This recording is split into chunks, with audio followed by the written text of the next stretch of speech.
Hi అండి. అందరికీ నమస్కారం. ఈరోజు మన వైజాగ్‌లో ఉంటున్న శ్రీ సింహాద్రి అప్పన్న స్వామి దేవాలయానికి ఏ విధంగా చేరుకోవాలనేది నేను ఒక వీడియో అయితే చేసి పెడుతున్నానండి.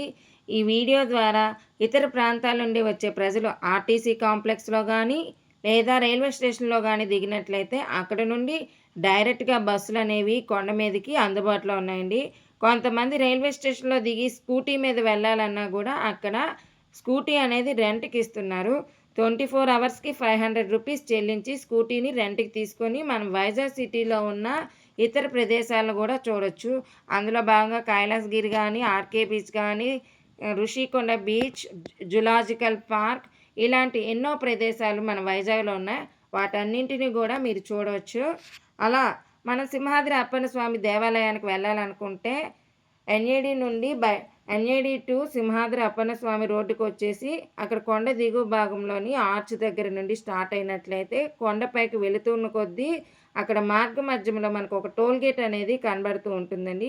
స్కూటీ మీద వెళ్ళే వాళ్ళైనా, కారు మీద వెళ్ళే వాళ్ళైనా ఎవరైనా కూడా ఆ టోల్ గేట్ వద్ద మనం కొంత డబ్బులనేది చెల్లించడం జరుగుతూ ఉంటుంది. ఆ టోల్ గేట్ వద్ద నాకు స్కూటీకి తెలిసి రూ. 10 అనేది మనం చెల్లిస్తాము. బస్ అయితే ఇంక్లూడింగ్ ఛార్జెస్‌తో పాటు వారు టికెట్ ఇస్తారు. కార్‌కైతే కొంత అమౌంట్ అయితే చెల్లించడం జరుగుతుంటుంది. ఈ విధంగా చెల్లించిన తర్వాత ప్రయాణం మళ్ళీ స్టార్ట్ చేసినట్లయితే కొండకు లెఫ్ట్ సైడ్ ఉన్న ఆ పాయింట్ నుండి మనం వైజాగ్ సిటీ అనేది చూడొచ్చు. ఈ పాయింట్ నుండి వైజాగ్ సిటీ అనేది చాలా అద్భుతంగా కనబడుతూ ఉంటుందండి. ఇంకా వైజాగ్‌లో ఇతర ప్రదేశాలు ఏవైనా సందర్శించాలి అనుకునేవారు ఫస్ట్ ఆఫ్ ఆల్ నా సజెషన్ ఏంటంటే స్కూటీనైతే రెంట్‌కి తీసుకోండి. జూకెళ్ళినా గూడా జులాజికల్ పార్క్‌లో గూడా మీరు నడవలేననుకుంటే అక్కడ గూడా స్కూటీ అనేది రెంట్‌కి వస్తున్నారు. కాబట్టి అది కూడా చూజ్ చేసుకోండి. కొత్తగా వచ్చే వరకైతే మాత్రం వైజాగ్ సిటీని 2 డేస్ అయితే చూడడానికి చాలా ప్రదేశాలనేవి ఉన్నాయి. అదేవిధంగా మనం ఇప్పుడు దేవాలయానికి సంబంధించి ప్రాంగణంలో ఉన్నాము. కొండ దిగువ భాగం నుండి మనం పైకి బస్ మార్గంలో వచ్చేటప్పుడు ఇగోండి ఇది కనబడుతుంది కదా! ఇది కొండపై ప్రాంతంలో ఉండే బస్ స్టేషన్. ఈ ప్రాంతం అంతా కూడా విద్యుత్ కాంతులతో కలకలలాడుతూ ఉంటుందండి. అదే మనం మామూలు రోజుల్లో కాబట్టి తక్కువ మంది భక్తులున్నారు. అదే శ్రీ సింహాద్రి అప్పన్న స్వామి చందనోత్సవం అలాంటి టైంలో అయితే ఈ ప్రాంతం అంతా భక్తులతో కిలకిలలాడుతుంది. ప్రత్యేకమైన రోజులు గూడా ఉన్నాయి. అలాంటి రోజుల్లో గూడా మనం ఈ ప్రాంతంలో అడుగు పెట్టడానికి గూడా వీలుండదు. అదేవిధంగా సింహాద్రి అప్పన్న స్వామి దేవాలయానికి సంబంధించి గోశాల గూడా ఉందండి. ఈ గోశాలలోని గోవులకు సంబంధించిన ఆహారం అయితే లభ్యమవుతుంది.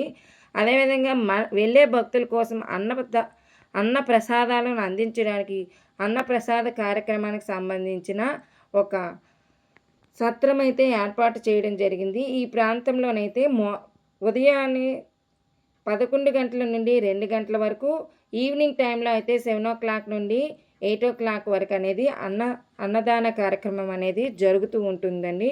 ఈ విధంగా నైట్ టైం అయితే శ్రీ సింహాద్రి అప్పన్న స్వామి గోపురం అనేది లైటింగ్ ఎలా ఉందంటే కలర్ చేంజ్ అవుతూ ఉందండి. రంగురంగుల హరివిల్లులను ఇంద్రధనస్సును తలపించేలాగా శ్రీ సింహాద్రి అప్పన్న స్వామి ఈ యొక్క గోపురం అనేది రకరకాల రంగులతో మారుతూ ఉందండి.